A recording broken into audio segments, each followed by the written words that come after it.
اگر کوئی شوہر بیوی کو طلاق دے دے تو اس کے بعد ایسے کمبخت شوہر کو تو تم خود الٹا طلاق دے دو کہ دفع ہو جاؤ، ہم خود تمہیں طلاق دیتے ہیں۔ اسلام میں حلالہ جیسی چیز کیوں ہے؟ جب کوئی شخص اپنی بیوی کو طلاق دے دے تو وہ جب تک کہ کسی دوسرے شوہر سے شادی نہ کر لے تو وہ اپنے شوہر کے پاس کیوں نہیں واپس آ سکتی؟ دیکھیے، اس کو سمجھنے کے لیے کہ اسلام میں حلالہ کیوں ہے تھوڑا سا باریکی میں جانا پڑے گا۔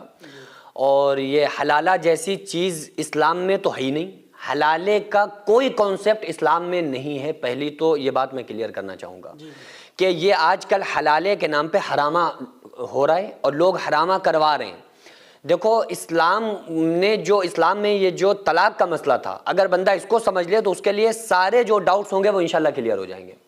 اسلام میں طلاق ہے کیوں، سب سے پہلے اس کو بھی میں کلیئر کروں گا، طلاق کیوں ہے۔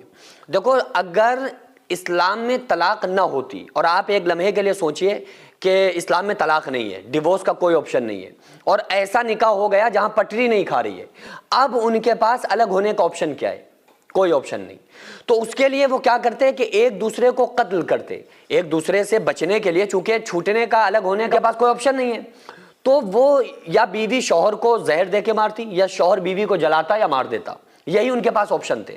تو اسلام نے ایسے میاں بیوی کو جن کی آپس میں پٹری نہ کھا رہی ہو، ان کو اس بات کی اجازت نہیں دی ہے کہ اگر تمہیں بیوی اچھی نہیں لگ رہی ہے، بیوی کو شوہر پسند نہیں آ رہا ہے تو ایک دوسرے سے کو جلاؤ یا مارو، نہیں۔ اسلام نے کہا ایک آخری راستہ تمہارے پاس یہ ہے کہ طلاق دو، ایک دوسرے سے الگ ہو جاؤ، یہ ایک بہترین راستہ تھا۔ اچھا، اب دوسری چیز یہ ہے کہ اگر یہ نہ ہوتا تو لوگ ایک دوسرے کو مارتے۔ تو اسلام نے عورتوں کو بچایا ہے، مردوں کو بچایا ہے، انسان کو بچایا ہے اس طلاق کے ذریعے۔ قرآن میں اللہ نے فرمایا الطلاق مرتان، طلاقیں دو ہیں، دو مرتبہ کی طلاقیں ہیں جس میں چھوٹ ہے۔ آگے اس کے آتا ہے فَإِن طَلَّقَهَا فَلَا تَحِلُّ لَهُ مِن بَعْدُ حَتَّى تَنكِحَ زَوْجًا غَيْرَهُ، اگر شوہر تیسری طلاق دے دے گا تو اس کے بعد وہ اپنی بیوی جو ہوگی اس کے اوپر حرام ہو جائے گی یہاں تک کہ دوسرا نکاح نہ کر لے۔ اس میں جو قرآن میں اللہ نے فرمایا نا حَتَّى تَنكِحَ زَوْجًا غَيْرَهُ، بس اسی سے لوگوں نے حلالہ نکال لیا ہے۔ یعنی حتیٰ تنکیہ زوجن غیرہ کا مطلب یہ ہے کہ یہاں تک کہ وہ دوسرے مرد سے نکاح نہ کر لے جب تک پہلے والا شوہر اس سے نکاح نہیں کر سکتا۔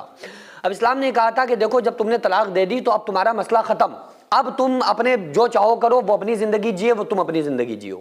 اور اسی لیے اسلام نے کہا تھا کہ 3 مہینوں میں سوچ سمجھ کر طلاق دو، کیونکہ ہمیشہ کے لیے جدائی ہو جائے گی۔ تو اللہ نے فرمایا کہ نہیں، اب تم سے کوئی مطلب نہیں، اب جب تک کہ وہ دوسرے شوہر سے نکاح نہ کر لے، اب پھر وہ بھی طلاق دے دے اپنی مرضی سے، جب یہ پچھلا والا شوہر نکاح کر سکتا ہے۔ اب یہاں پہ ایک سوال یہ پیدا ہوتا ہے کہ اگر وہ یہ شرط کیوں ہے کہ وہ دوسرے مرد سے نکاح کرے، وہ ڈائریکٹ نکاح کیوں نہیں کر سکتا؟ اگر یہ ہوتا نا کہ اگر شوہر نے 3 طلاقیں دے دی، 3 طلاق کے بعد پھر جب چاہے خود نکاح کر لے، اگر ایسا ہوتا تو طلاق پھر روز طلاقیں لوگ دے رہے ہوتے۔